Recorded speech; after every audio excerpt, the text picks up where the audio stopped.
Nama Om Vishnu Padaya Krishna Preshtaya Bhutale Srimate Bhaktivedanta Swami Iti Namine.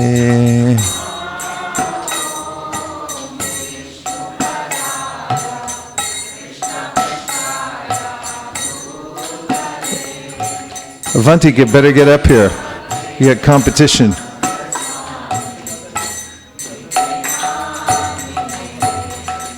Namaste Saraswate Devi Gauravani Pracharine Nirvishesha Shunyavadi Paschachadi Shatarine.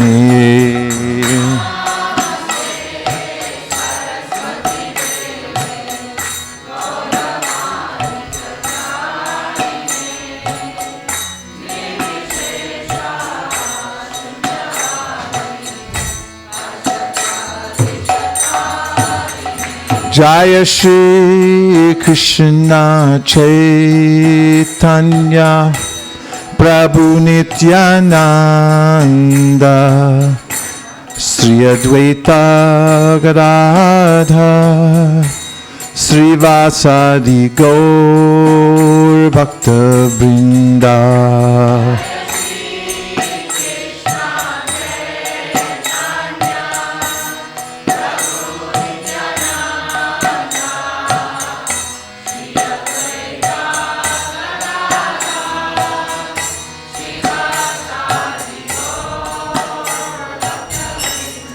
Jaya Shri Krishna Chaitanya Prabhu Nityananda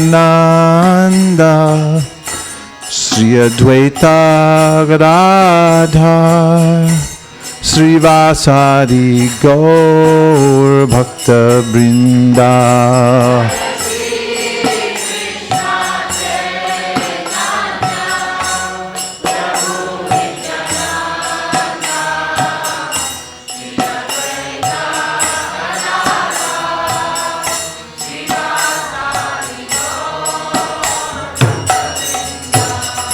Hare Krishna, Krishna Krishna, Hare Hare, Hare Rama, Rama Rama, Hare Hare.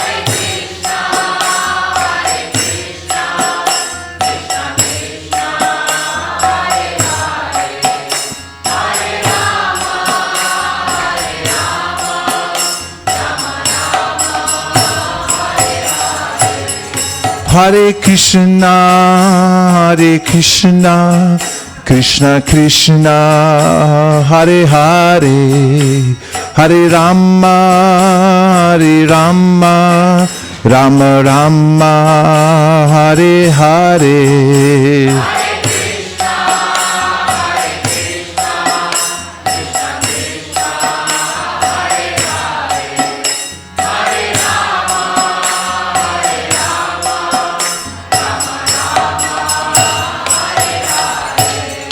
Hare Krishna,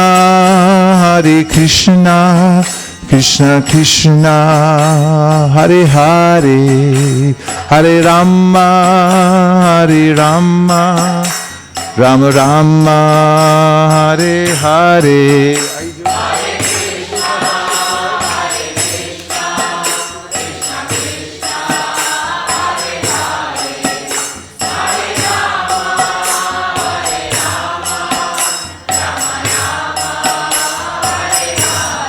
Hare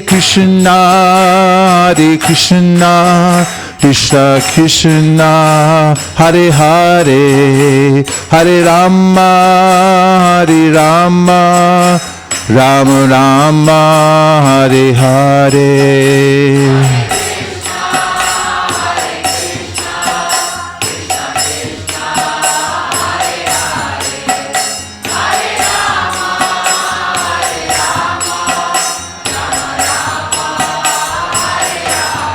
Hare Krishna, Krishna Krishna, Hare Hare, Hare Rama, Rama Rama, Hare Hare.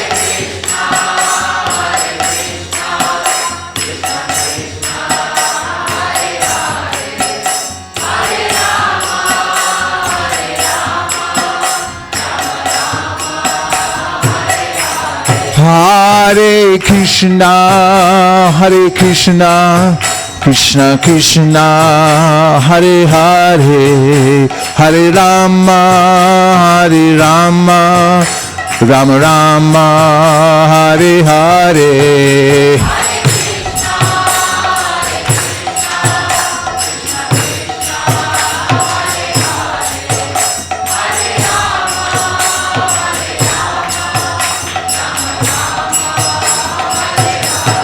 Hare Krishna, Krishna Krishna, Hare Hare, Hare Rama, Rama Rama, Hare Hare.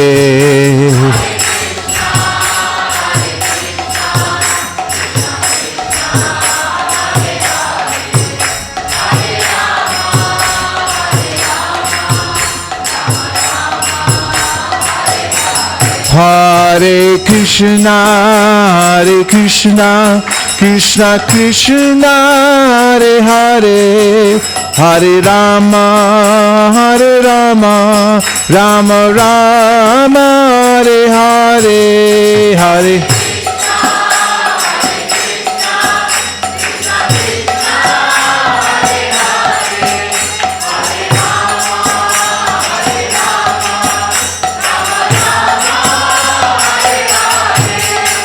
Hare Krishna, Krishna Krishna, Hare Hare, Hare Rama, Rama Rama, Hare Hare, Hare.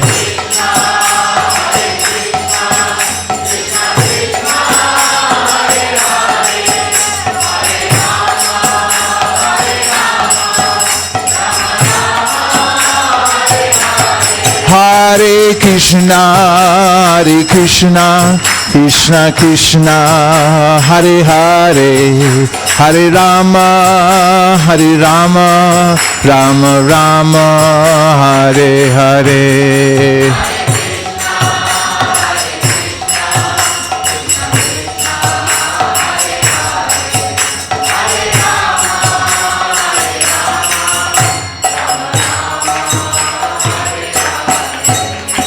Jai Gaura Premanande.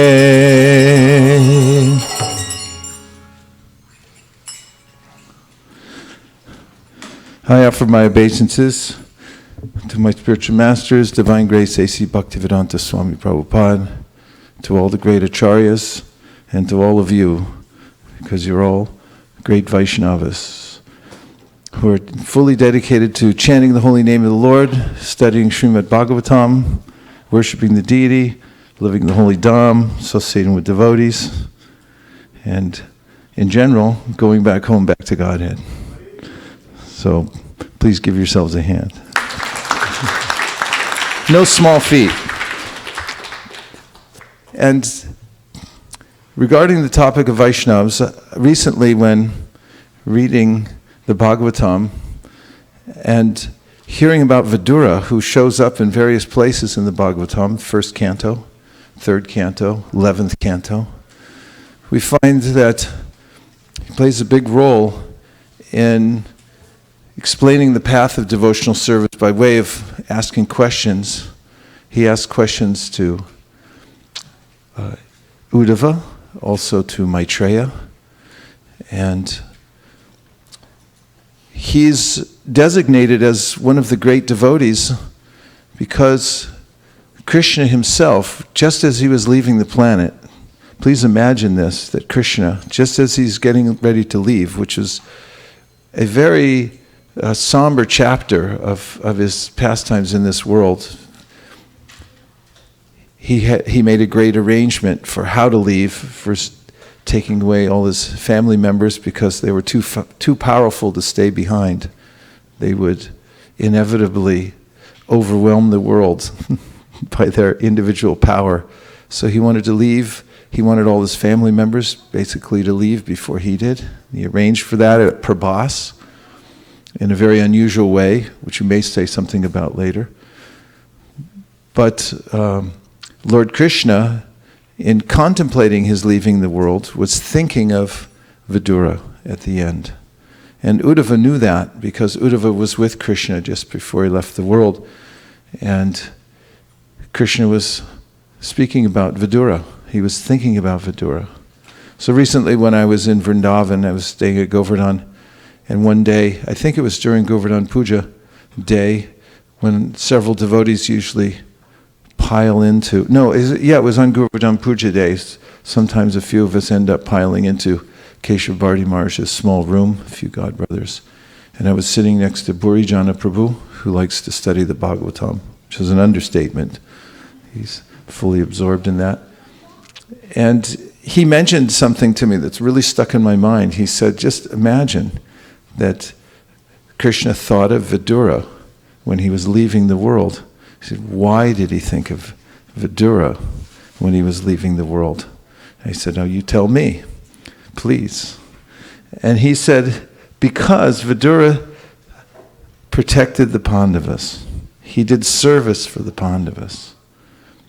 And the Pandavas are so dear to Krishna, Narada Muni mentions this, even though they had their own anxieties, and even in relationship to the Pandavas, Krishna spoke the verse, Yasyaham anagrinami harishe tadhanam shanai. When I show special mercy, I take away everything. Like, devotees are like, oh, that's nice, but geez. But he said to Yudhishthira that Krishna's likes you so much, he loves you so much that he stays in your house. Sometimes he acts as your messenger, but he won't leave your house. He's always staying there with you, with the Pandavas. He's so attached to you. This is Krishna's nature. He reciprocates with his devotees' love. When the devotees' love is so deep for him, such a natural, friendly love, that Krishna won't give up the association with his devotees. And actually, this is the goal of the process that Chaitanya Mahaprabhu has taught the world, how to develop such intimate, friendly love with Krishna, or there's, of course, parental love, there's love and servitorship, there's love as a lover of Krishna. And these are all natural states of spontaneous love. So the Pandavas were noted by Narada to be especially in that mood of loving service to Krishna, so much so that he stayed at their homes. And of course we know that the Pandavas were persecuted because although their father passed away, Pandu left, and they were left practically orphaned. Kunti, one of their mothers, stayed behind to take care of them. Madri decided to leave along with her husband. And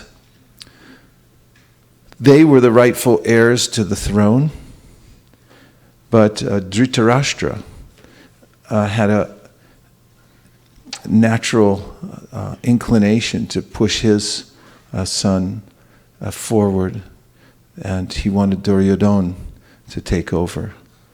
And Duryodhana had envy for the Pandavas, so he intrigued in many ways. In fact, Dhritarashtra was in on it. He tried at one point to get rid of the Pandavas altogether by offering him a nice new house, but it was made out of some flammable material. And you couldn't tell, but that was the secret intrigue that was taking place.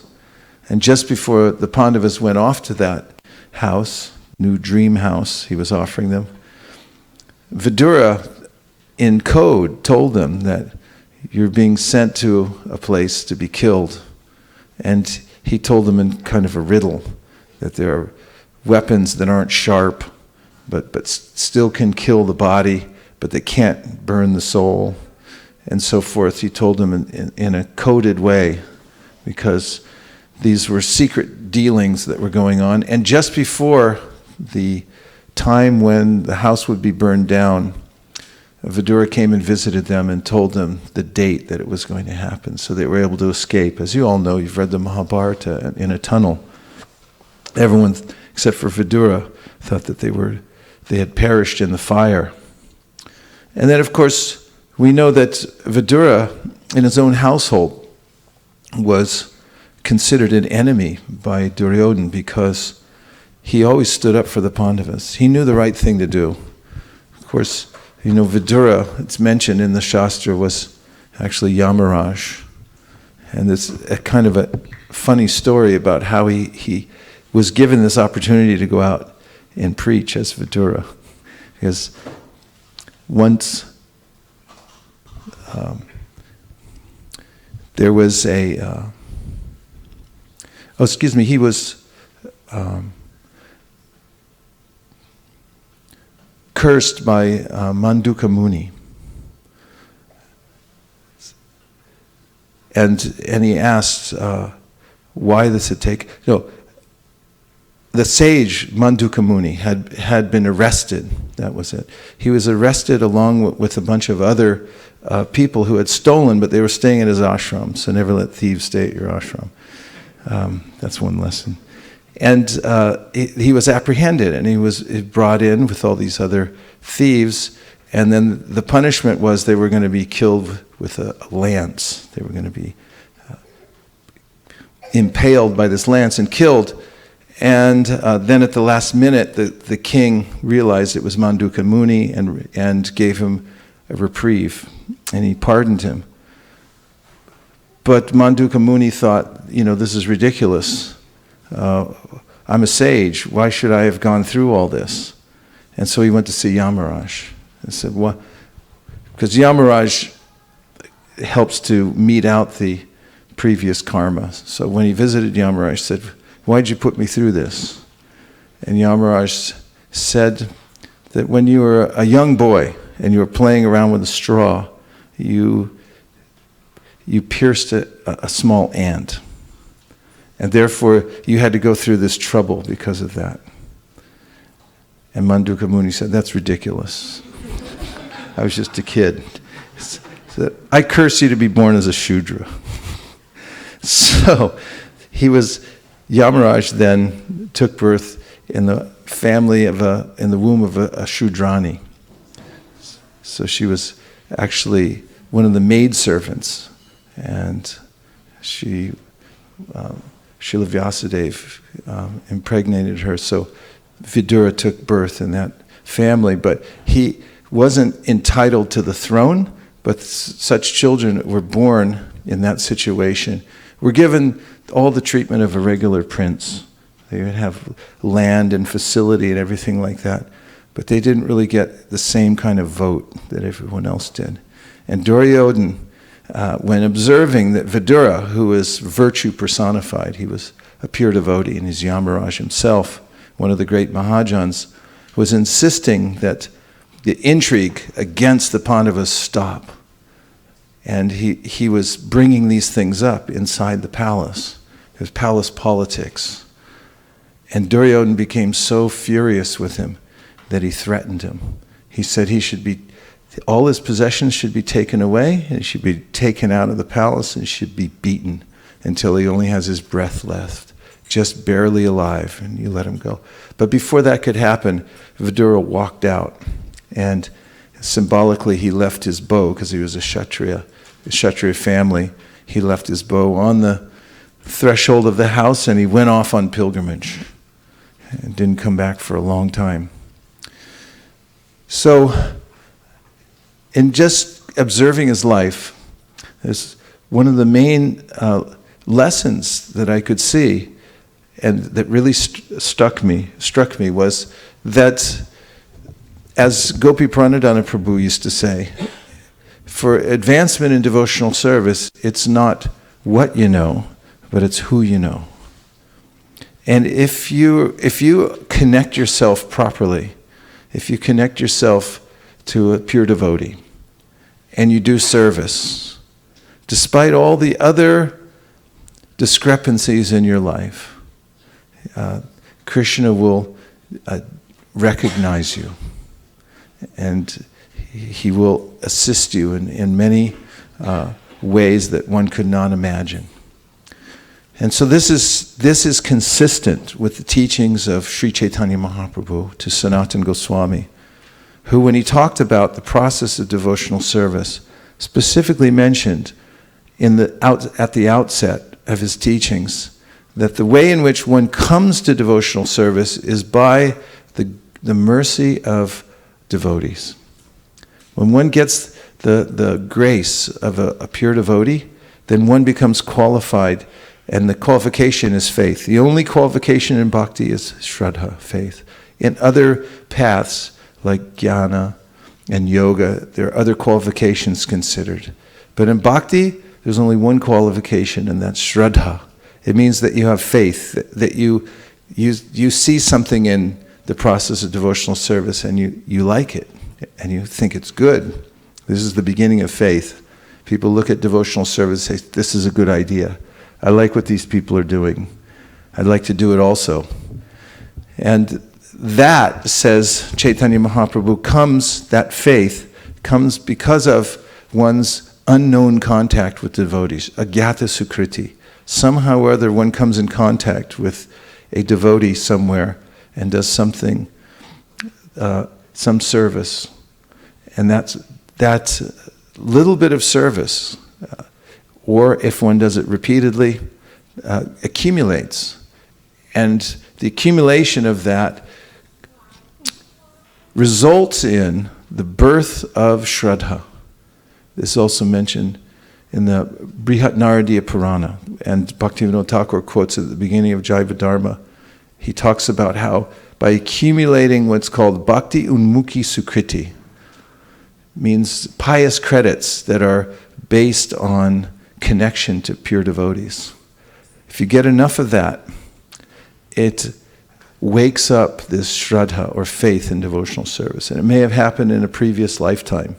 Rupa Goswami writes in the Bhakti Rasamrita Sindhu.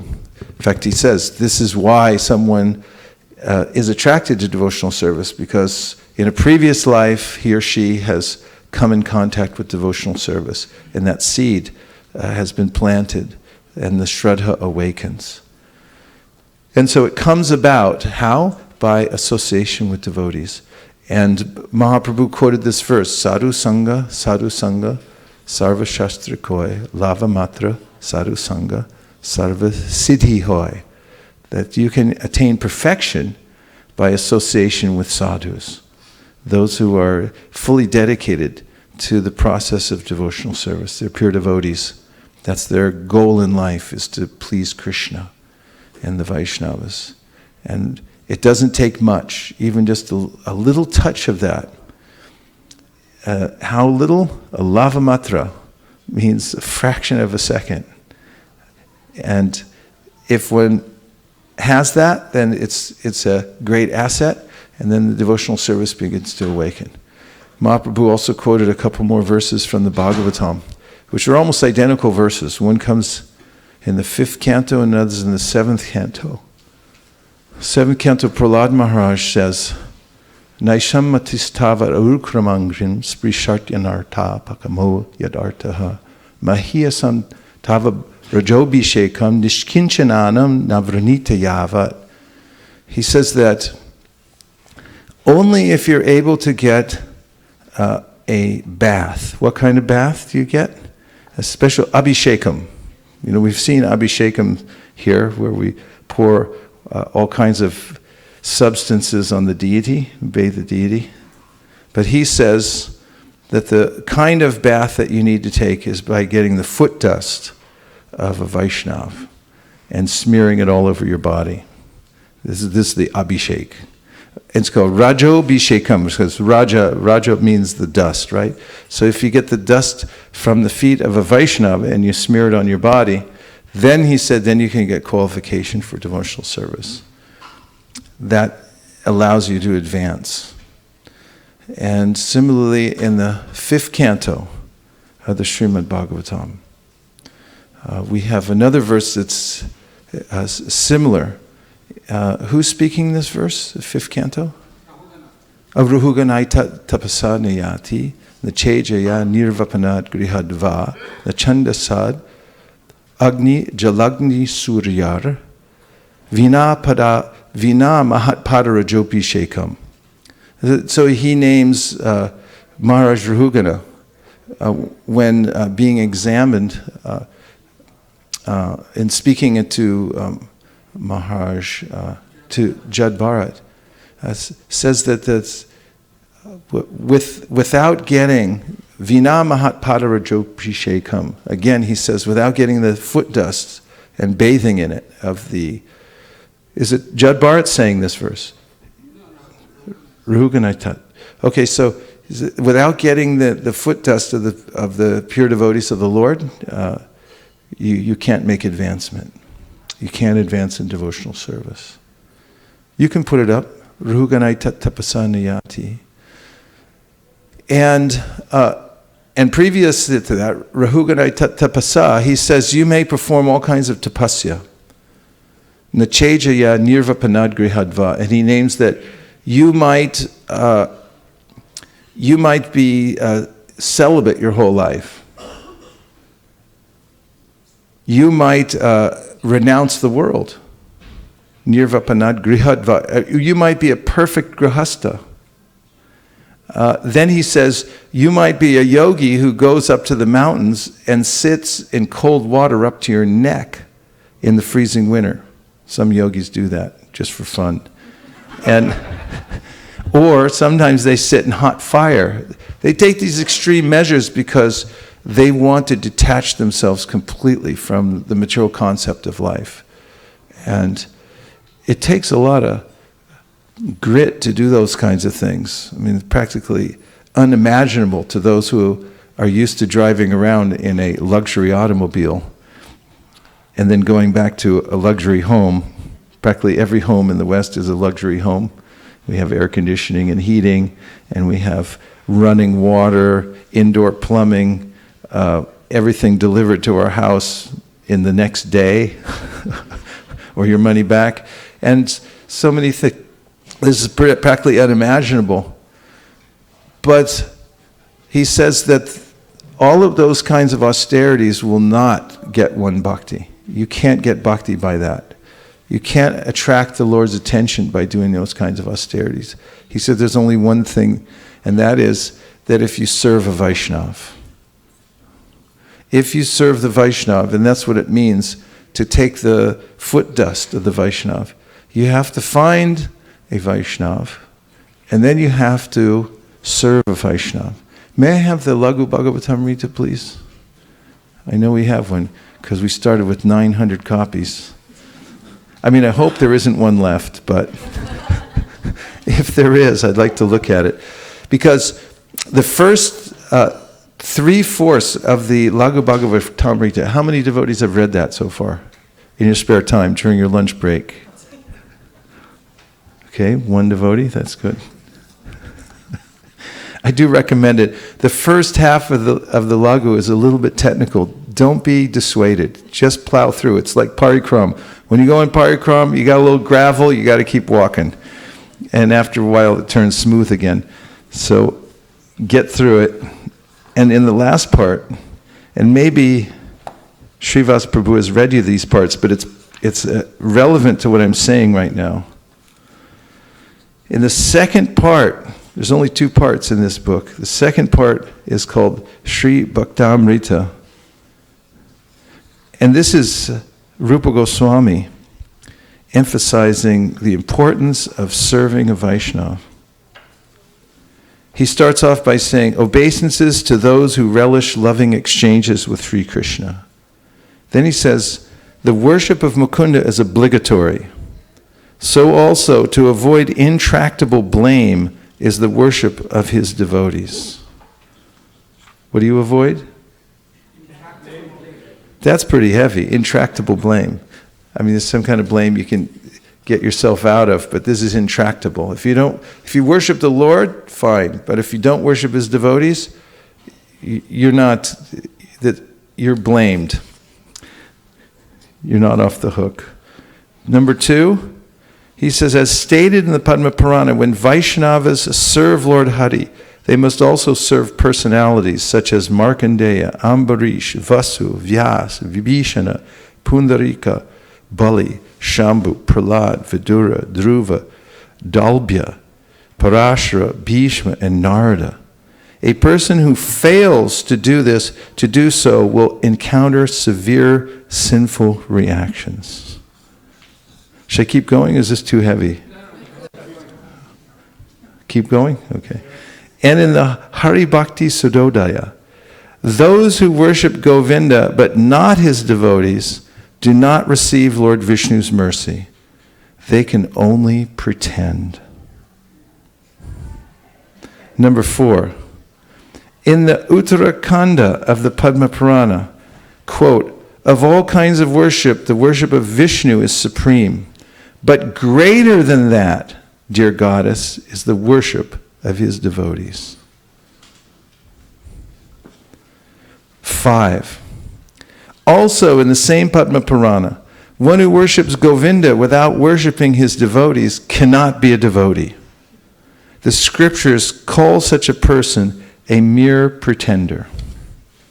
6. In the Adi Purana, Krishna says, O Partha, those who behave as my direct devotees, I do not consider my devotees. Those who are devoted to my devotees, however, I consider most devoted to me. 7. Again, Krishna from the Bhagavatam, Madbhakta Puja Bhyadika. It is most important to worship my devotees, from Krishna's own lotus milk. Then number 8, among the devotees of the Lord, Prahlad is considered best. Scriptures like Skanda Purana and Srimad Bhagavatam describe his glories.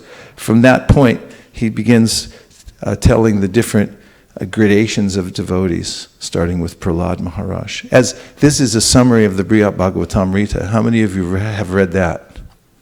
Brihat Bhagavatamrita, raise your hand. Good, because I just ordered 1,000 sets. It's coming out from the BBT again as a box set. Strong paperback, but it is, I think, price is going to be very low. So I got you 1,000 sets, okay? So everyone can take one. And do read it. And the Lagu, you may have to call in sick.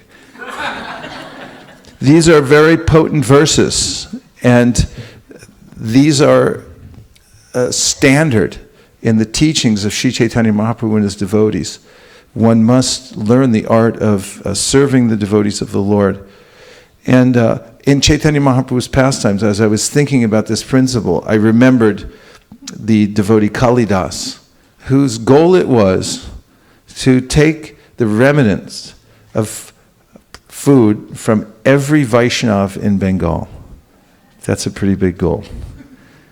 He had so much faith in 3 substances that are mentioned in the Chaitanya Charitamrita by Kaviraj Goswami, who says, don't neglect these 3 substances. They're the most powerful, potent. He said, the water that's washed the lotus feet of a devotee, the remnants of their food, and the dust from their lotus feet.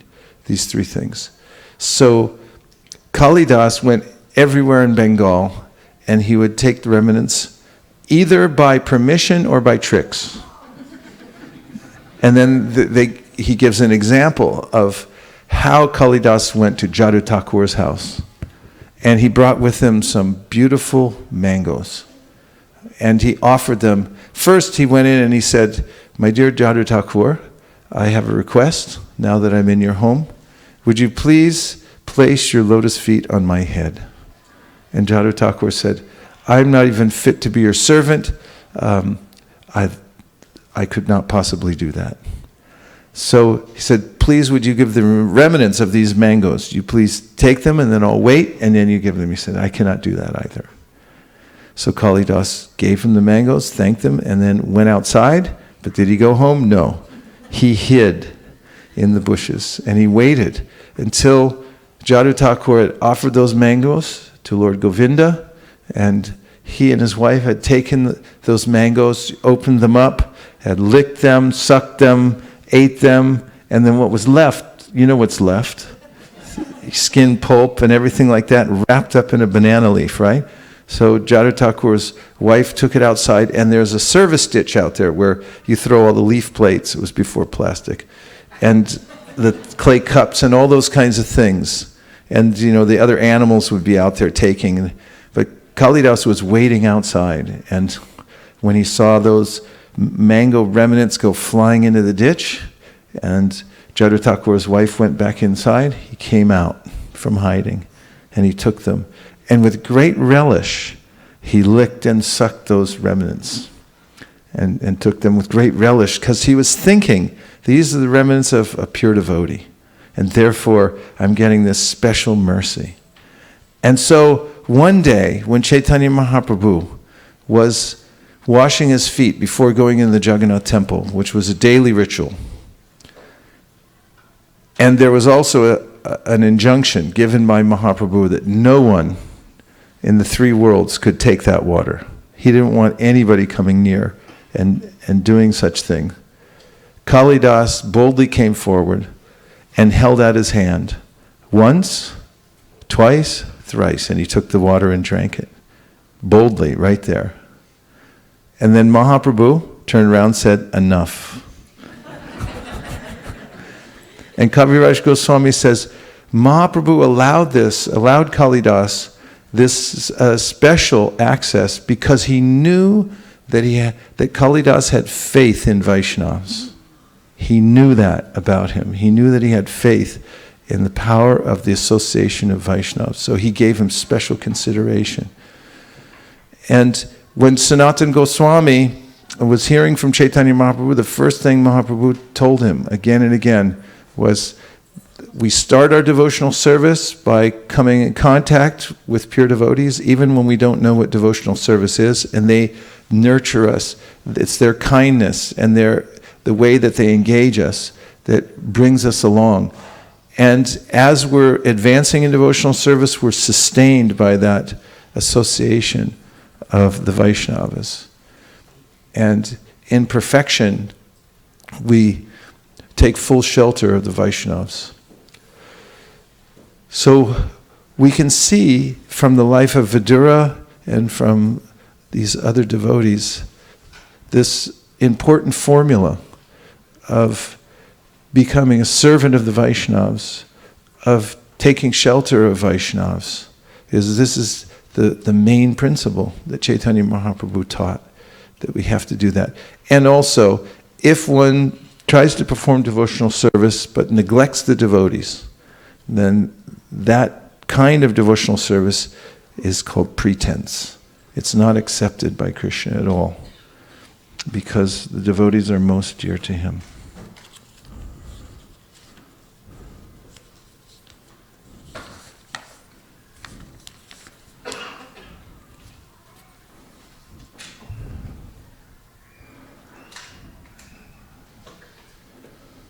And now I'll just take a couple of reflections before I move on to other thoughts about Vidura and other lessons that he gave.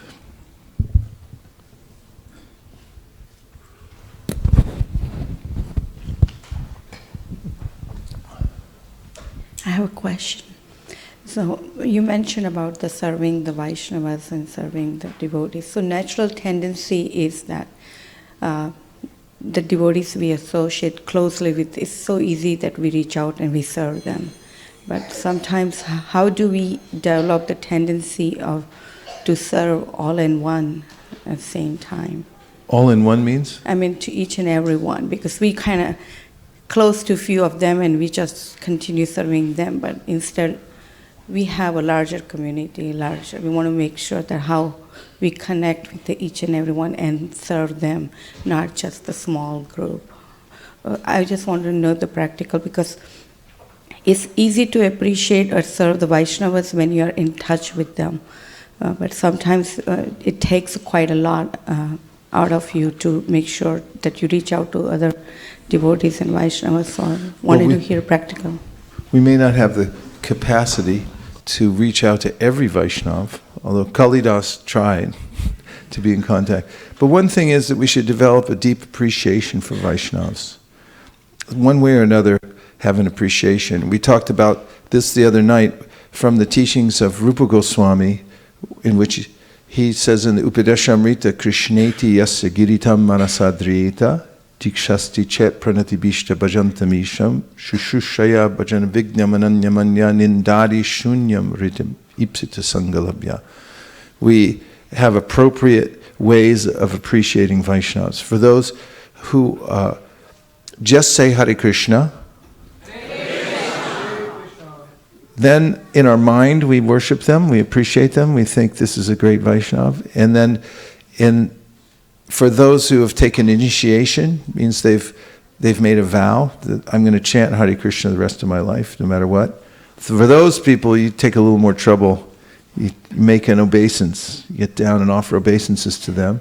And for those who have come to the highest level of devotional service, nindadi shunya, their hearts are free from the propensity of criticizing others. They're free from envy, fully engaged in devotional service. And we go out of our way to spend time with them, to see them off, to see them in, to hear what they have to say, to offer things, service and things like that. So there are gradations. But in general, one should have an appreciation for Vaishnavas and know how to worship them properly. For instance, it's in the Hari Bhakti Vilas that if you're doing deity worship and a great Vaishnav comes, you stop your deity worship, greet the Vaishnav, and then you can go back to worshiping the deity. Otherwise, Krishna won't appreciate. And this is the hallmark of a Madhyamadikari devotee that knows what a devotee is. If you're able to recognize a devotee and offer some appreciation to the devotee. And that opens the heart more and more because it pleases Krishna. Mad bhakta puja bhyadika. Krishna says, just worship, if you want to worship me, worship my devotees. That's how I accept the worship. It's the best kind of worship. So just appreciate devotees as much as possible. Try to glorify devotees as much as possible. And also, there may be cases when there are some devotees that are not, what is it called? Swajatiya? Bhakti, Chaitanya Mahaprabhu's Swajatiya says that you should associate with devotees who are like-minded and who are more advanced than you. And so sometimes there are Vaishnavas, but they're not like-minded. You can appreciate them, but you don't have to be intimately connected with them. It's reasonable. Everyone has their gana, their own group. Not it's like a clique or something, but it's we were like-minded. We have a certain sentiment. Like certain people have a sentiment. They feel very comfortable here in ISKCON because they have a way they feel that, oh, Srila Prabhupada pervades this place. His particular mood is here. His books are the main books. They're the main vibration and so forth. And they feel very much at home here with the way, things are. And but there may be other Vaishnavas. There are other Vaishnavas, plenty of them, here, there, and everywhere, who don't have that exact same sentiment. But we should appreciate them also. But they may not be Swajatiya, they may not be exactly like-minded, but in another way they are. They're worshiping Krishna, so we appreciate them. But maybe from a little further away because we don't intersect as much with them, and that's fine too. Even in Goloka Vrindavan, there are various groups. They're called ganas, and they hang out together because they like serving Krishna in a certain way. The spiritual world's not some homogeneous merge where everyone has to be exactly the same. They're all individual, and all living entities there are, as it says in the Brahma Samhita, tasty. He says they're tasty. It means they have certain characteristics that are very wonderful. Rasheshwari Leela in the back. Please get her a microphone as quickly as possible.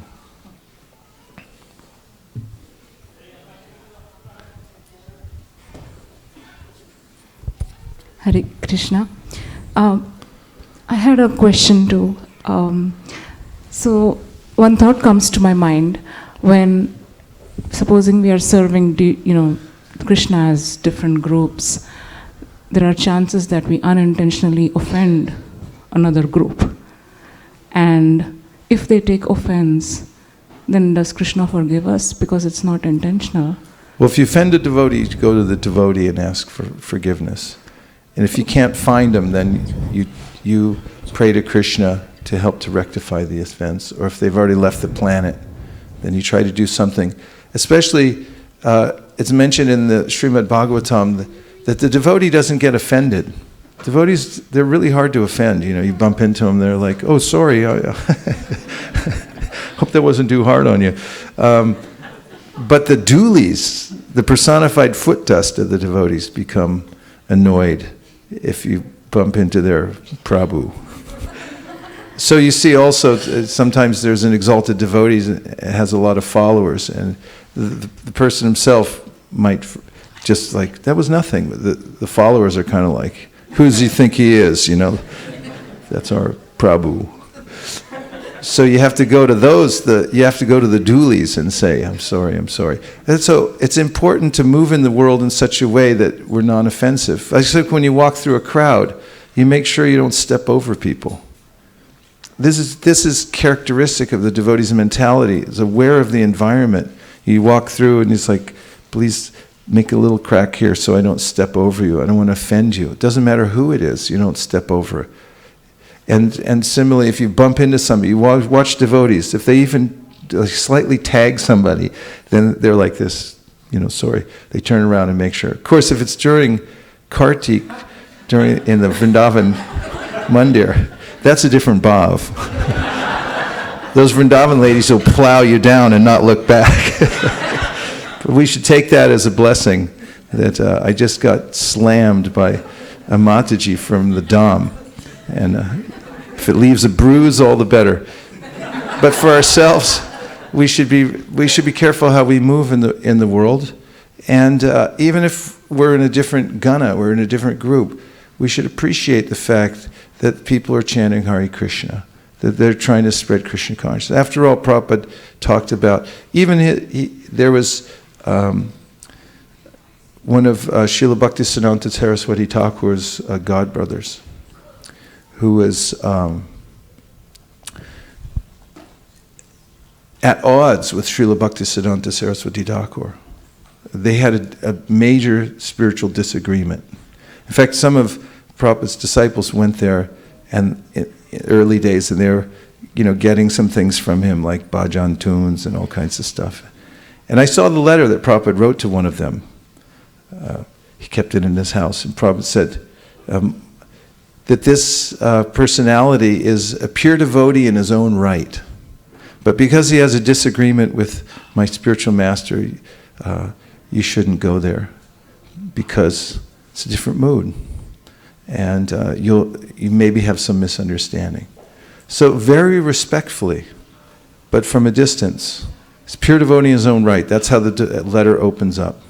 And so we can think like that. It's a pure devotee in his own right, but still there are different gunas and there's different understandings, and that's okay. So when we can find bridges and ways to spread Chaitanya Mahaprabhu's movement cooperatively together, that's all the better. And when we can't, we should be very respectful and careful about how we connect. And when there's a philosophical deviation, we should be careful to address the philosophical deviation and not the personalities themselves. And Prabhupada taught this principle when the devotees first came to India, and they were just young preachers, and they were meeting all kinds of people who would say, what about this Swami? What about that Swami? Because there's lots of different teachers there. And the devotees hadn't experienced that because they only knew one main teacher, and that was Prabhupada. So Prabhupada taught them that, ask them what is his philosophy. And he said, don't assail the personality, but talk about the philosophy and compare it to Bhagavad Gita and say, does it match up? Say, well, that doesn't match up with our Bhagavad Gita, but we don't give ad hominem or personal attacks against the person. And that's a safe way to deal with those kinds of situations. Thank you. You're welcome. Thank you. If it's easier, we're still taking reflections, but if you want to throw a question in also, it's okay.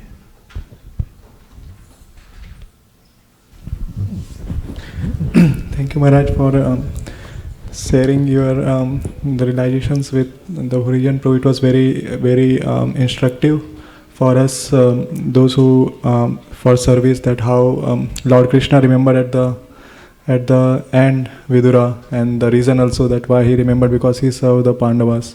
So that is very instructive for us when we serve Vaishnava, that how Krishna notes. Yeah, and the opposite is true there with Dhritarashtra. You know that Vidura, because is such a compassionate Vaishnava, and this is the hallmark of Vaishnava, Dhritarashtra had done everything that Vidura was fighting against. You know, in other words, he supported Duryodhana, and he actually tried to kill the Pandavas and so forth. But at the end, he took compassion on Dhritarashtra. And he went there to the palace of Yudhishthira, where Dhritarashtra was staying as a dependent. He was dependent on those he tried to kill. And Vidura very strenuously and very directly told him that you're in Maya, snap out of it. You got to get out of here. Something happened to the microphone. And by his strong words, he brought Dhritarashtra out of his slumber. It's so easy to get comfortable in the material world. It's not actually comfortable. It's kind of like in a dream when you know you have to get up, but then you just keep staying down, even if you're uncomfortable. It's like, no, I want to stay asleep or something like that. It's so easy to get comfortable in the material world, and we need sadhus like Vidura to come along and say, now, get out. And that's what happened. He brought him out. And interestingly, he brought him, he and Gandhari, he brought Dhritarashtra and Gandhari, his wife, to the mountains where they could perform some intensive spiritual practice near the end, because his end was coming anyway. And everybody could see it except for Dhritarashtra. And Prabhupada mentions in a purport in that section that there are several levels of advancement. The first level is called dhira, means undisturbed. At least you have to practice so that you become undisturbed by the fluctuations of material nature. Otherwise, you just get sucked right back into another body when you leave this body, because you're so absorbed in the bodily concept of life. So that takes a little practice. Krishna says, Matra sparshas konteya shitoshna sukadukada agama paino nityas tams tatikshashva bharata. He said, you have to practice tolerating the changes that come about in this world. And then he says, Dehino sminyata dehe ko maran yovaram jara tata dehantara praptir dhiras tatra namuyati. That a person who has become practiced at this notices that he or she is changing from boyhood to youth to old age, and then at the end isn't disturbed by the change. The final change isn't disturbed. What is the devotee? Dhira, undisturbed. And so that's an entry level. At least you have to become undisturbed. So we have various ways that we stick to our sadhana no matter what else is going on in our life. That's one way to become dhira. Like, doesn't matter if you're, just say your pet gets cancer, right? And then you become fully disturbed because your pet has cancer. Nobody has any pets? I've seen it before. Somebody's pet gets cancer, and then, it'll cost you $30,000. You know that, right? If you want to save your pet. Your pet's got to have radiation therapy. They have that for dogs and cats now. And, you might become so disturbed that you can stop chanting. Or a relative might die, and then you have to continue your sadhana. This is dhira for devotees. But Prabhupada mentions there that above dhira, then there's this point of becoming completely detached from the world and going off as a sannyasi, and then there's a point of becoming narottama, Talks about the topmost kind of person where you're fully absorbed in Krishna 24 hours a day. And all these, he said, are achievable in this one short lifetime if you practice through the different stages of your life. And Dhritarashtra started too late, but that wasn't the main reason that he couldn't attain it. Even with the help of Vidura, the reason is because he offended the Pandavas, because he was against the Pandavas. If he had been a late bloomer, but he had been for the Pandavas and tried to, and at least not tried to kill them and so forth, would have been possible. But if you offend devotees, then it makes it very difficult to advance. So that's the counter example. The example of Vidura is there, that he was a friend to the Pandavas, and therefore Krishna loved him so much, he remembered him when he left this world.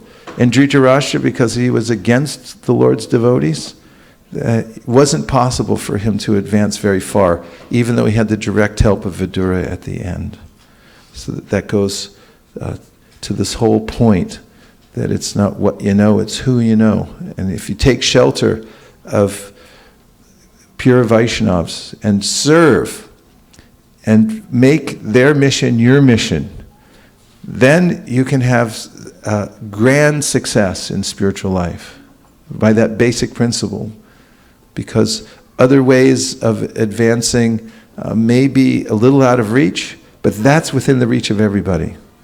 If you hold on to a devotee and you try to serve faithfully throughout your life, and I've seen it over and over again, just in my short lifetime, I've seen devotees who are faithful. They're faithful to another Vaishnava. They stick to the service of a Vaishnava, and they advance very handily. What else? Or was I answering a question? No. Okay, go ahead. 1, 2, 3. Thank you, Maharaj, for the points. I have a question here.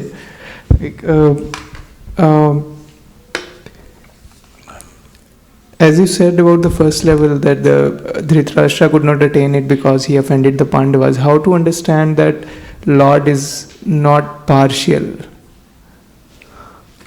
Well, it's mentioned in the Gita that he's non-partial to all living entities, but because the devotees surrender to him so deeply and love him, then they enter into this internal relationship with him.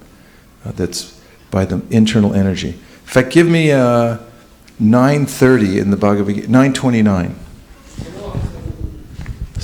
Yeah, Samoham Sarvabhuteshu, 9:29, please.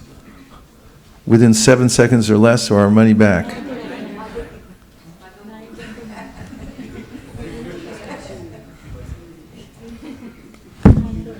That's like 5 seconds. Two more to go. 1 more to go. These are seconds of Brahma.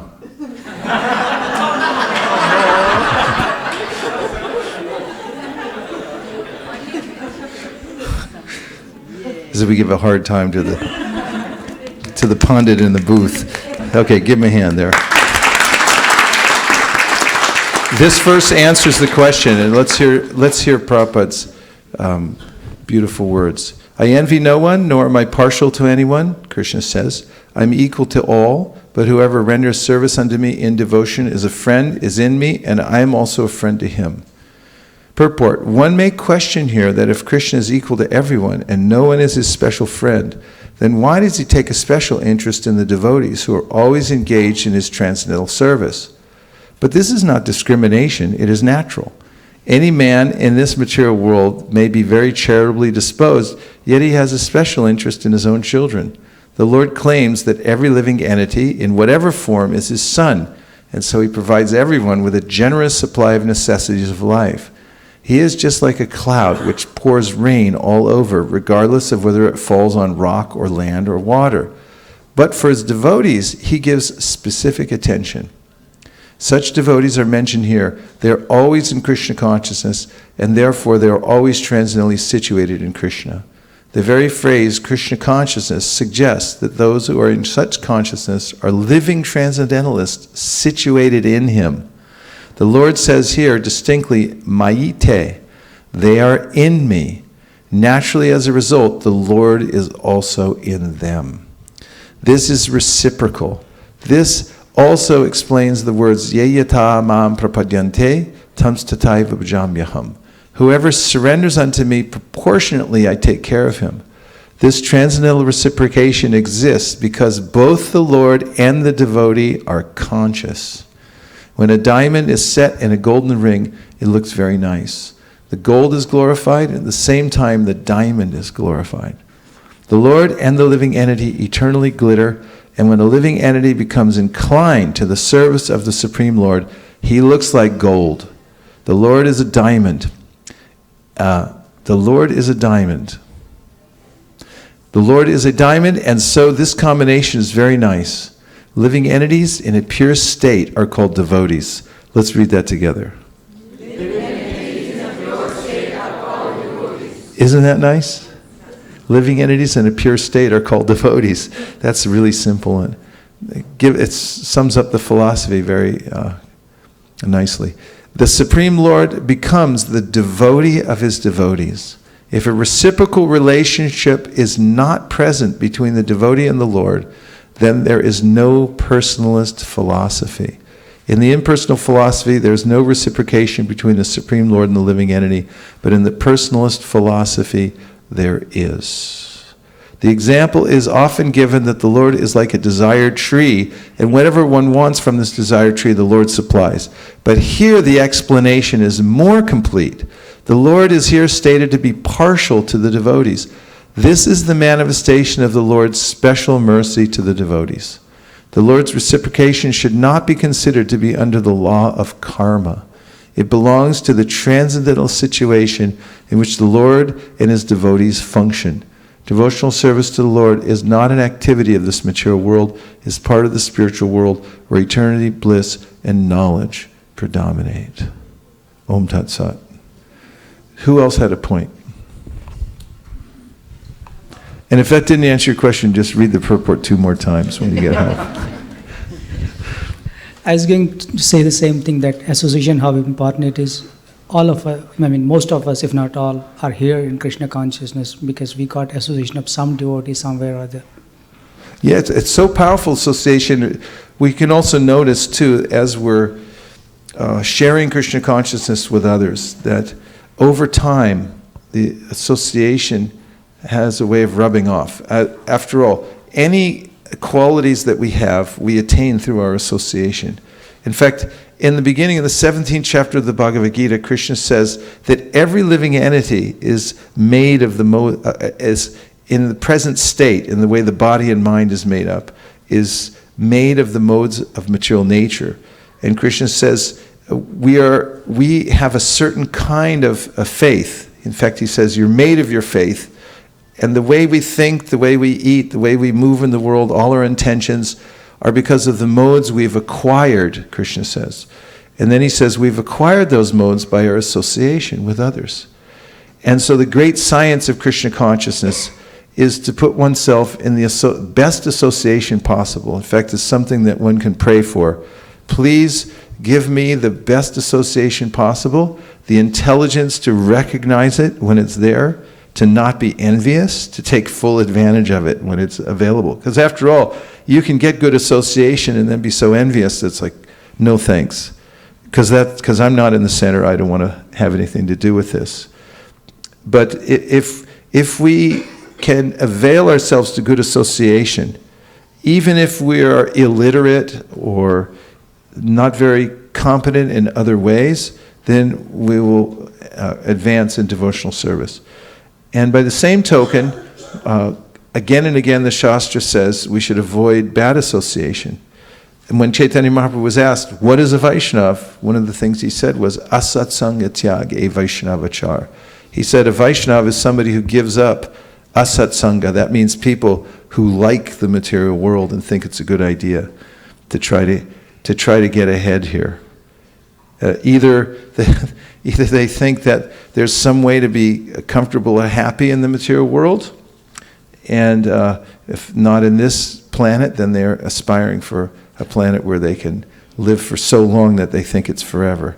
But any kind of optimism for the material world, this is kind of a kind of association that rubs off also when you start thinking, well, the material world's not such a bad place. Maybe I'll make another try. So asat sanga tyag, one should give up association with asats, people who don't have that pure devotion for Krishna. 2 more? Yes, Madhava Govinda. Thank you for the topic about this. Thank you about this topic, Prabhu. In this regard, I was thinking about Amrish Maharaj and Durvas Muni. When Durvas Muni offended Amrish Maharaj, and then he went all the way to Lord Vishnu. And even then Lord Vishnu told, I can't do anything because you have to go back to Amrish Maharaj himself. And in that section, Lord says that how they are, I am bound by the devotees and they are bound by me. I don't know anyone else but them. I was thinking that how Lord says that the devotees actually reside in my heart actually. And same way, when I was thinking that how when we serve and please the devotees, we are actually pleasing the heart of the Lord. And when we offend them, we are actually causing pain to the heart. Thank you very much. Very important pastime which teaches this lesson, and a good reminder also that by associating with devotees and serving them properly, we can advance in devotional service. You can pass it right behind you. So. Thank you, Prabhuji, for the instructive class. Prabhuji, I was thinking about Putana's, Krishna's pastime is Putana, and trying to relate here. So she actually tried to offend, not even offend, kill Krishna. But because it was directly against Krishna, not his devotees, was that the reason that she got so much favor that she was actually transferred to the spiritual world? Yes. It's in the Laghu Bhagavatamrita. You'll find that Rupa Goswami mentions in the Laghu Bhagavatamrita that especially when one is directly in contact with Krishna, not the other avatars, but Krishna directly, then liberation is at hand. In fact, the wonderful pastime of Shishupal attaining liberation. He was blasphemous of Krishna from the first words that he babbled as a baby. Some babies are going, what is he going to say? Is he going to say Mama, Dada, Prabhupada, something like that? And Shishupal started blaspheming Krishna from the first words that he could utter when he was a baby. And throughout his life, he continued to do that. And then in the Rajasuya sacrifice, there was an assembly of devotees, and Krishna was put forward. Samba put him forward and said he's the most qualified. And all the great acharyas and everyone there agreed, and they were all set to worship Krishna. And Shishupal stood up and said, "What are you talking about? Krishna, there's so many other better people here than Krishna." He hated Krishna so much, and he started blaspheming Krishna, one blasphemy after another. And there was a limit. Krishna had agreed to a certain number. And when he crossed that, when the odometer went over 1 click, Krishna invoked the Sudarshan Chakra. The Sudarshan Chakra is fantastic. It never fails. In fact, this is in Shastra. The Sudarshan Chakra is non-different from Krishna. It never fails. It's the ultimate weapon. All the devotees are actually protected by this Sudarshan weapon. And it says, effulgent as millions of suns and infallible and extremely sharp and so forth. So Rupa Goswami gives evidence there that when Krishna threw the Sudarshan Chakra at Shishupal wasn't completely purified yet, but by the light of the Sudarshan Chakra, he then saw the charm and beauty of Krishna's smile and his lotus eyes. How long does it take for the Sudarshan Chakra to go from his finger to cut off his head? It was within that amount of time, which is a fraction of a second, that he saw the beauty of Krishna, and therefore he was liberated. When his head was chopped off, he was completely pure, because he was directly in contact and seeing Krishna, the Supreme Personality of Godhead. So Yeah, when Krishna comes, he gives special benediction, killing the demons, even the people on the field of Kurukshetra, because they saw Krishna before they were annihilated, they attained liberation. And not only that, he goes on to say, in fact, this is in the 11th canto of the Srimad Bhagavatam, mentioned by Srila Bhaktisiddhanta Saraswati Thakur, that because Krishna is so special, because he's the origin of all other avatars, and because he speaks Bhagavad Gita, therefore the Bhagavad Gita is the best. And anyone who hears from the Bhagavad Gita, they're hearing directly from Krishna, Swayam Bhagavan, and therefore Bhagavad Gita has this great potency. Doesn't that make you feel good? Since you're all out there distributing tens of thousands of Bhagavad Gitas. Boy, your lives are so successful. You know, you're doing some major work here. Giving out tens of thousands of Bhagavad Gitas all over the world, motels and streets and hospitals, prisons, everything like that. That's powerful. That's Krishna's direct words. That's him personally speaking to people. It's very potent. Amazing.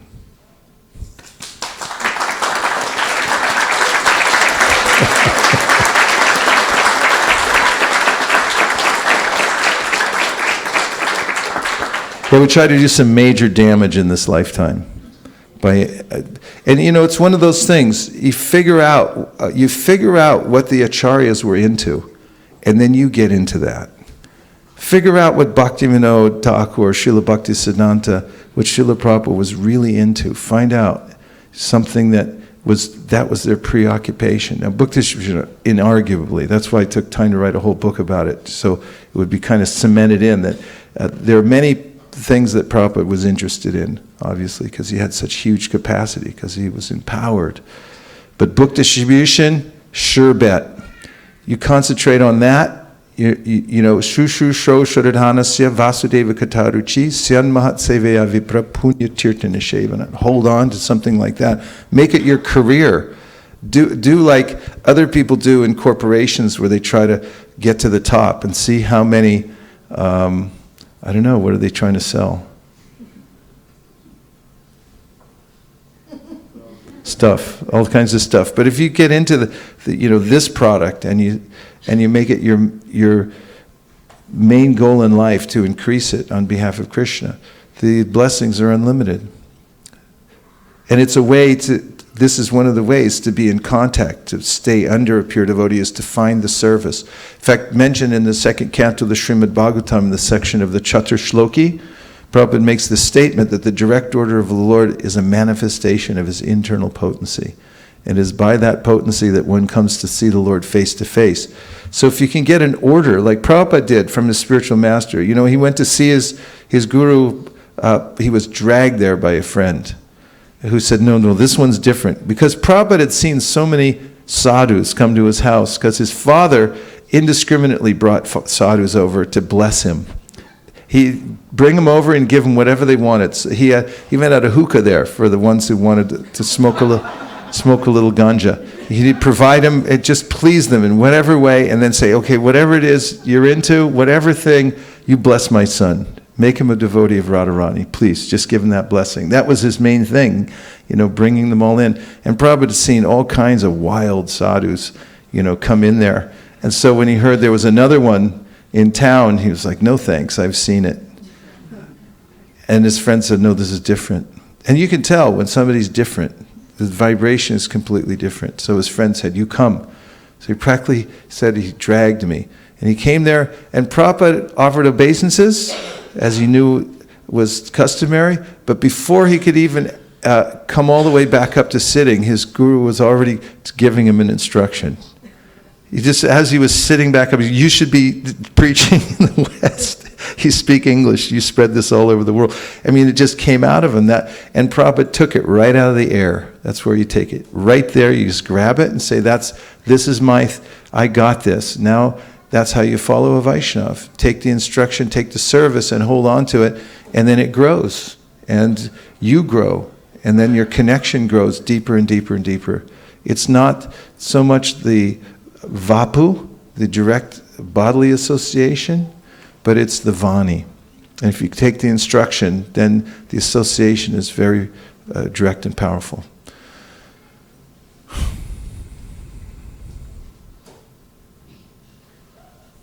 Yes.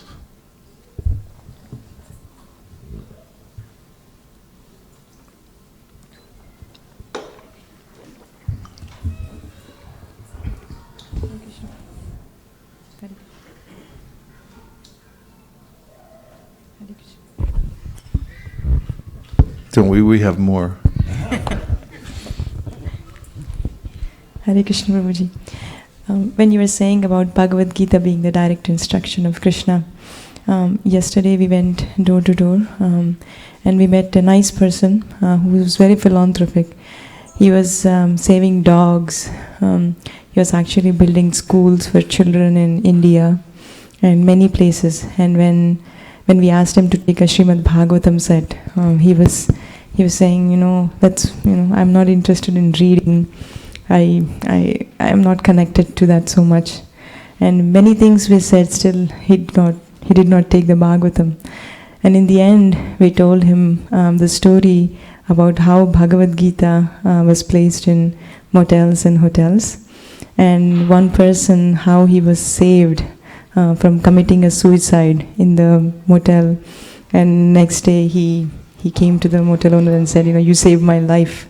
The moment he heard that, he had a change of heart. How one Gita actually saved a person's life because he was attached to saving people in general. And then he said, okay, I will take the Srimad Bhagavatam. Wow.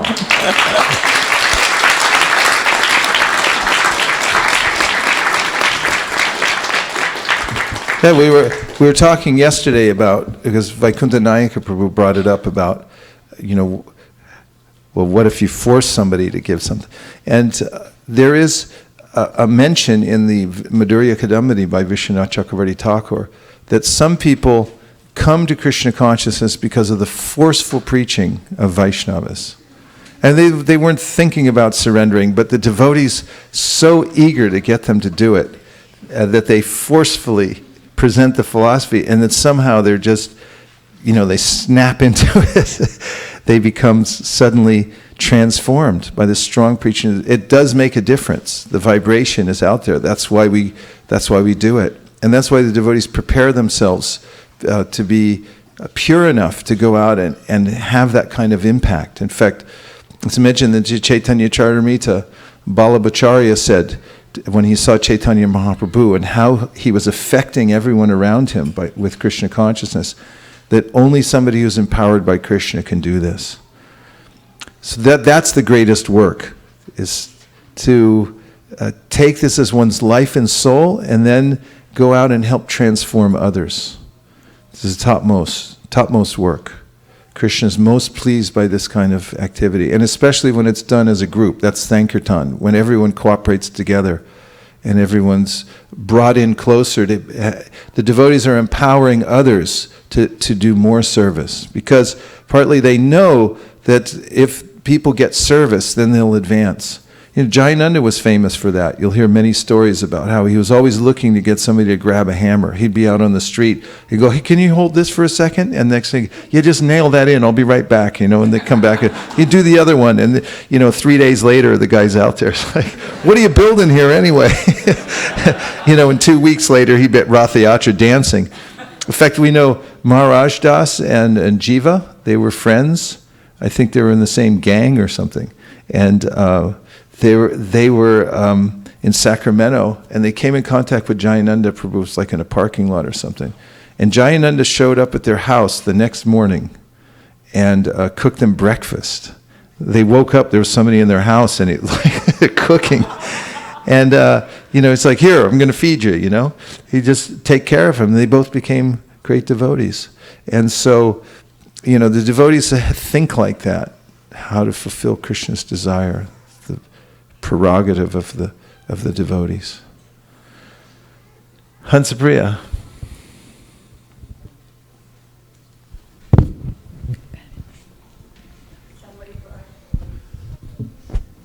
There is a devotee named Mohini Murthy. She forcefully took my dad to the temple.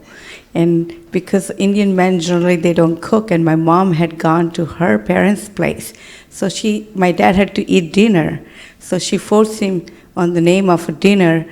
And when my dad went to the temple, And he heard the philosophy and the Bhagavad Gita lecture, and that's how he started going and got hooked up to it.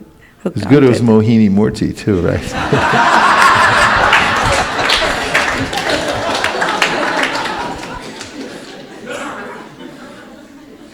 Nice. So just in general, one strong point, you can pass the mic back to Bali Mardan Prabhu.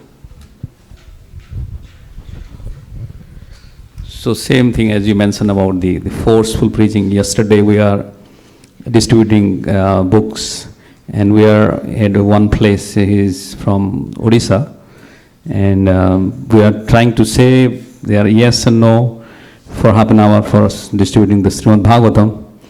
Then finally he said no. His wife was saying yes. Then I talked to offline in Odia. 2 examples I gave. One is I said, look, you are in a Ganges, in the bank of the Ganges, and you wanted to jump into the water, right? You put oil, you massage everything, but you are not going because things may be cold. But somebody behind your son came and pushed you, and after that you don't want to come out from there because now the water, the coldness is gone and all. So he said, what are you trying to say? I'm trying to say we are here to just push you.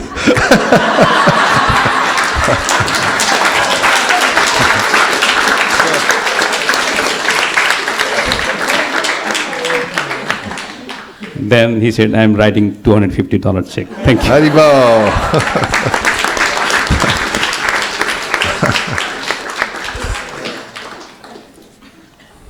Yes. I like the Dhuli principle. You know how... Which principle? The Dhuli principle. Oh, Dhuli, yeah. Yeah, how, like, if you offend a Vaisnava, they don't feel bad, but their Dhulis get offended. The Dhulis get offended. It's something to be wary about. I mean, one can look at a Vaishnava and think, I can get away with anything, because they are not going to be offended, but there's the Dhuli there. Yeah. So you just, it's advisable for those who want to advance in devotional service to find ways to not offend devotees. And the second point from Vidura's life, how he became close to Krishna, he served the Pandavas. And so that principle is there, enunciated, amplified throughout the Srimad Bhagavatam and the Chaitanya Charitamrita. It's a winning principle that if you take it into your head that somehow or other I'm going to serve the Vaishnavas, somehow or other I'm going to avoid offending the Vaishnavas, just those 2 principles. If you just live by those 2 principles, even if you're inept in every other way, you can't keep a tune, you couldn't play a note for the life of you, you can't pronounce Sanskrit. What else? You can't cook. You can't dress right. You look like a slob. Whatever it is, all those things, if you have these 2 qualities, that somehow or other you're a servant of a Vaishnava, and you put yourself in that position that I'm under a Vaishnava of significance, and I'm going to serve there for the rest of my life. And you also go out of your way to avoid offending Vaishnavas. Go out of your way to avoid offending Vaishnavas. Go out of your way to avoid offending Vaishnavas by mind, words, and speech. If you just live by those 2 principles, you'll have the utmost success in devotional service. This is the main point that I wanted to make today. Gaur Premanande Haribo.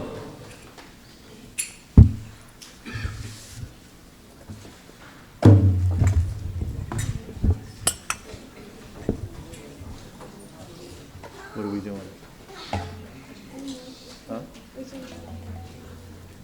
Hare Krishna.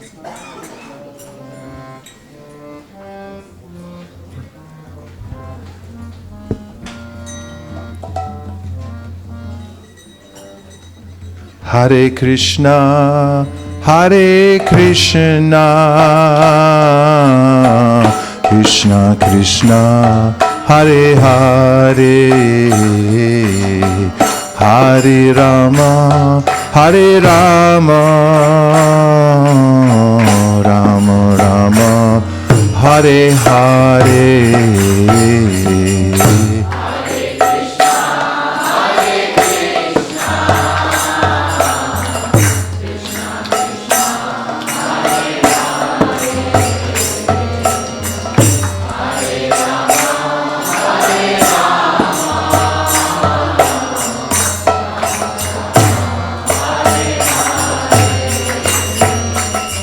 Hare Krishna, Krishna Krishna, Hare Hare, Hare Rama, Rama Rama, Hare Hare.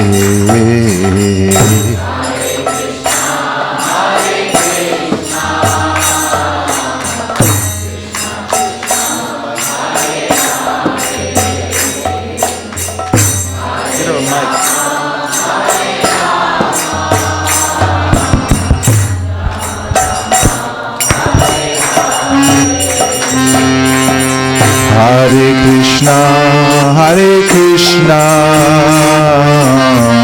Krishna Krishna, Hare Hare, Hare Rama, Rama Rama, Hare Hare.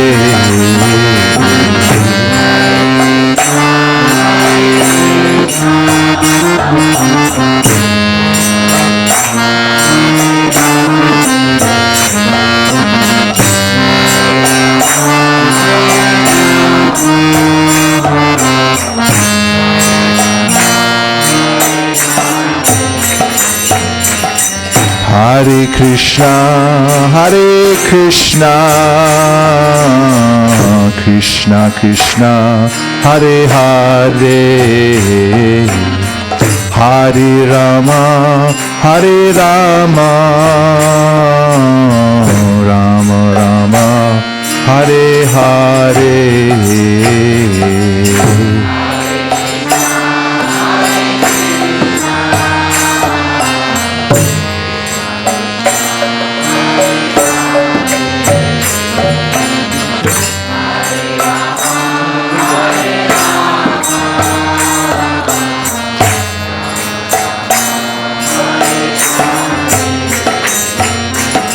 Hare Krishna,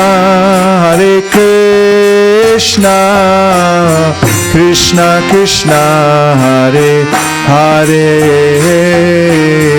Hare Rama, Rama Rama, Hare Hare.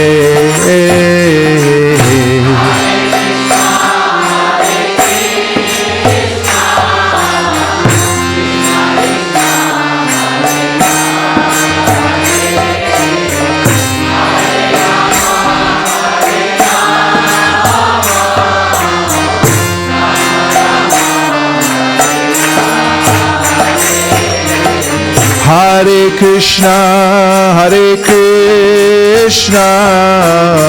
Krishna Krishna, Hare Hare, Hare Rama,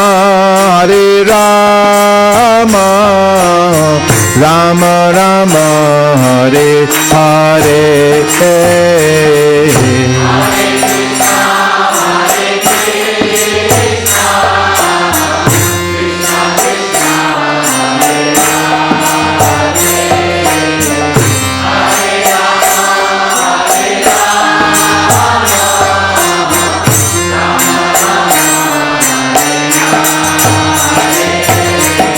Hare Krishna, Krishna Krishna, Hare Hare,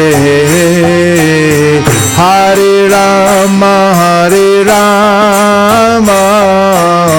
Rama Rama, Hare Hare.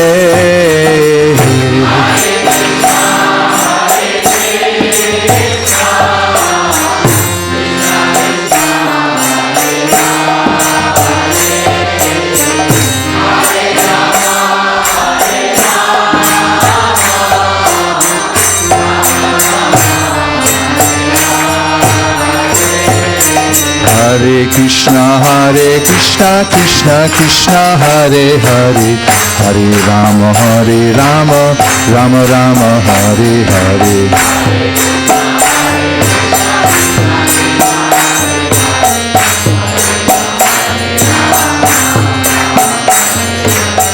Hare Krishna, Krishna Krishna, Hare Hare, Hare Rama, Rama Rama, Hare Hare.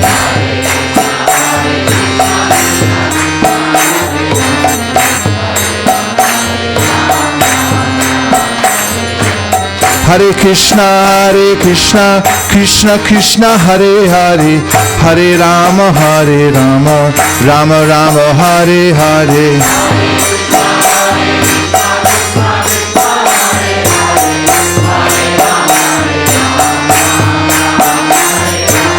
Hare Krishna, Krishna Krishna, Hare Hare, Hare Rama, Rama Rama, Hare Hare.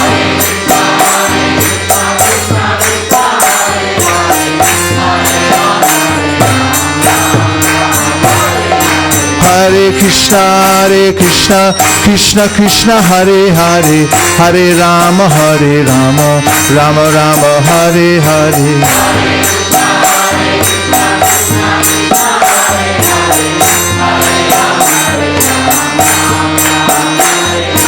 Hare Krishna, Krishna Krishna, Hare Hare, Hare Rama, Rama Rama, Hare Hare.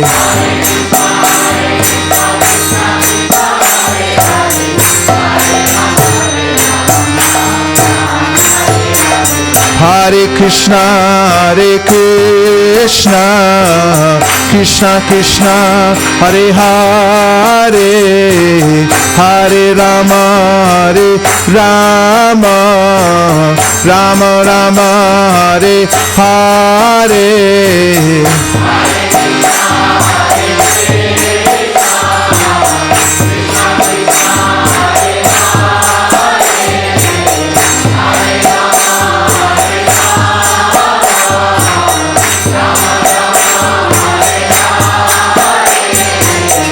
Hare Krishna, Krishna Krishna, Hare Hare, Hare Rama, Rama Rama, Hare Hare.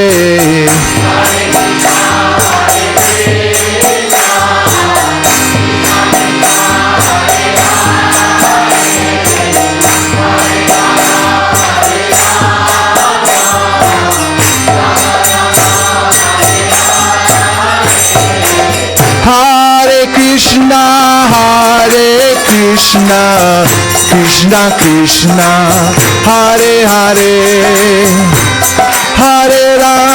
Hare Rama, Rama Rama, Hare Hare.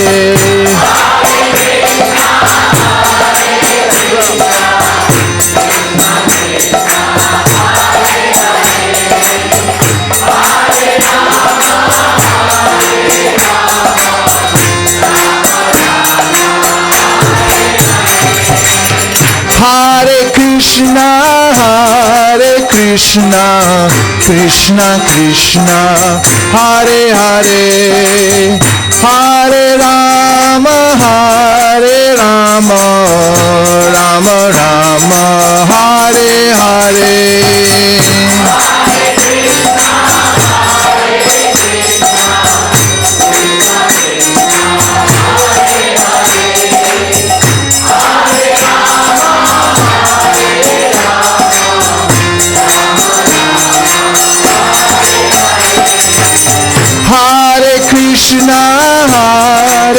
Krishna, Krishna Krishna, Hare Hare, Hare Rama, Rama Rama, Hare Hare.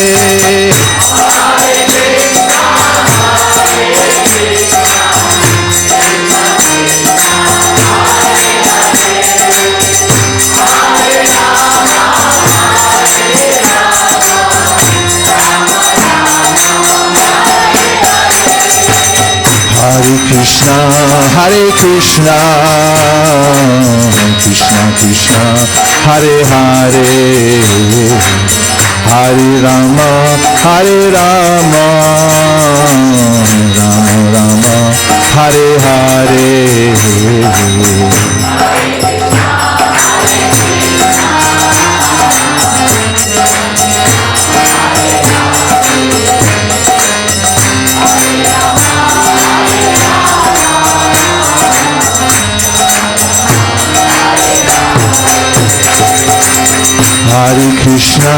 Hare Krishna,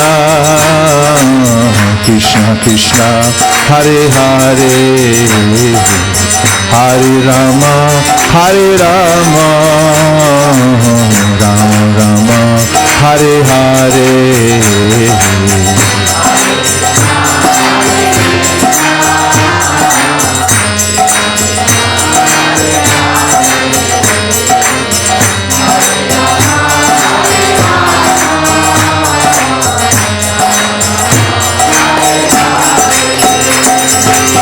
Hare Krishna, Hare Krishna, Krishna Krishna, Hare Hare, Hare Rama, Hare Rama, Rama Rama, Hare Hare.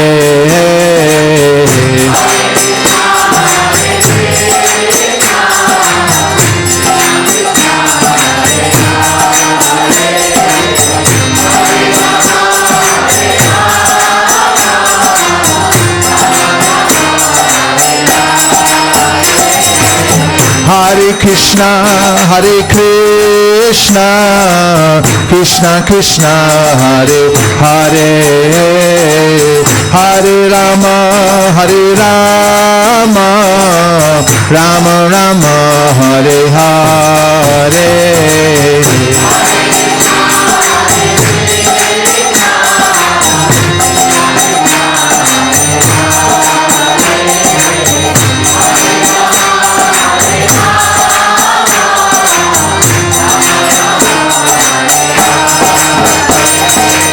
Hare Krishna, Hare Krishna, Krishna Krishna, Hare Hare, Hare Rama, Hare Rama, Rama Rama, Hare Hare.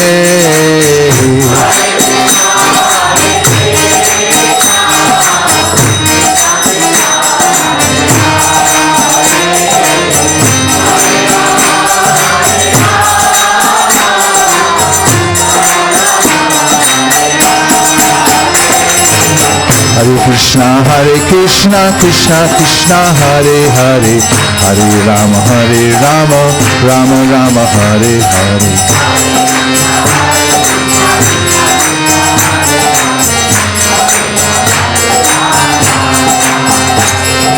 Hare Krishna, Krishna Krishna, Hare Hare, Hare Rama, Rama Rama, Hare Hare.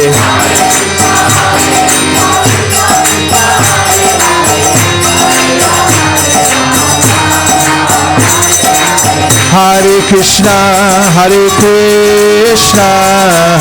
Krishna Krishna, Hare Hare, Hare Rama, Rama Rama, Hare Hare.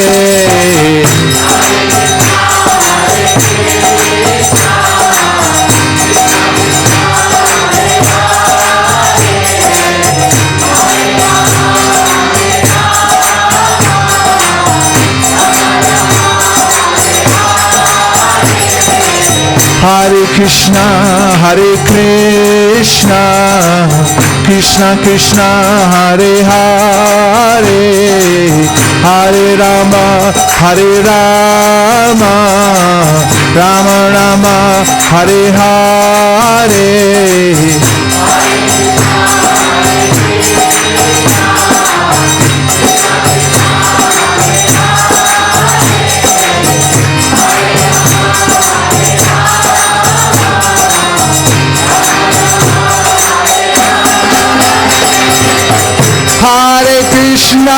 Hare Krishna, Krishna Krishna, Hare Hare, Hare Rama,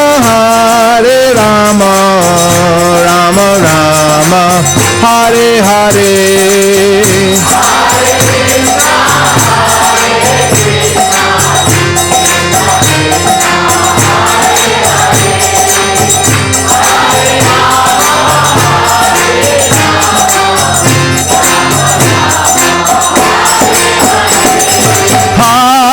Krishna, Krishna, Krishna Krishna, Hare Hare, Hare Rama, Rama Rama, Hare Hare.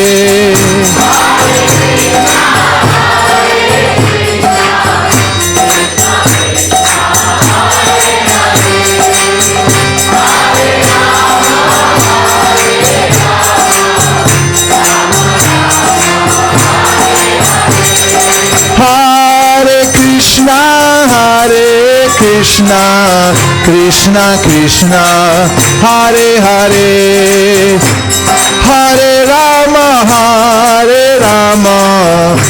Rama Rama, Hare Hare.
Krishna, Hare Hare, Hare Rama, Hare Rama, Rama Rama, Hare Hare.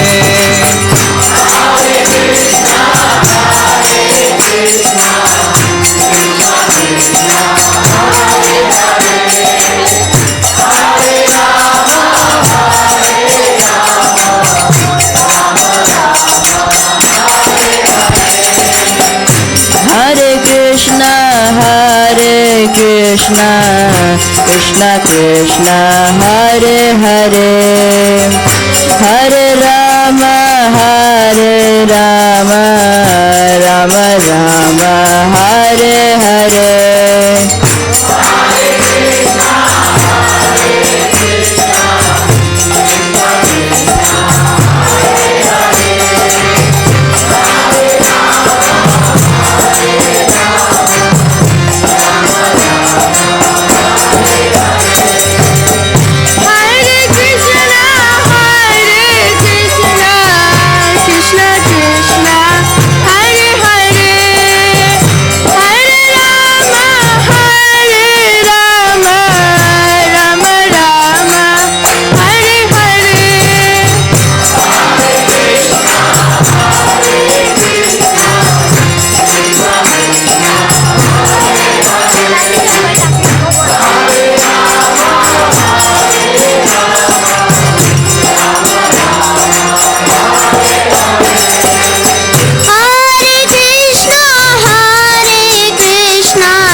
Krishna, Hare Krishna, Krishna Krishna, Hare Hare, Hare Rama, Hare Rama,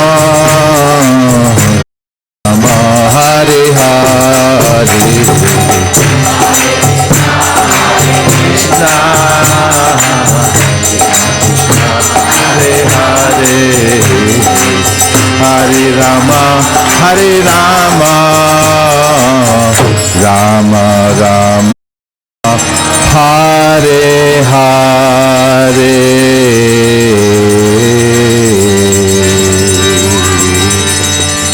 Avantika harmonium for the kartal players.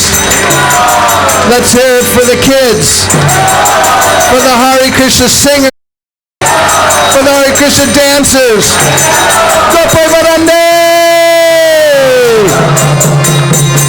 Now we're going to have an Arati ceremony, so feel free to dance. Nobody else is dancing here tonight in Silicon Valley, so let's make up for it. And we'll move everything out of the way, and please move up to the front of the altar to get close to the deities. Thank you. Hare Krishna, and thanks to everyone who joined us online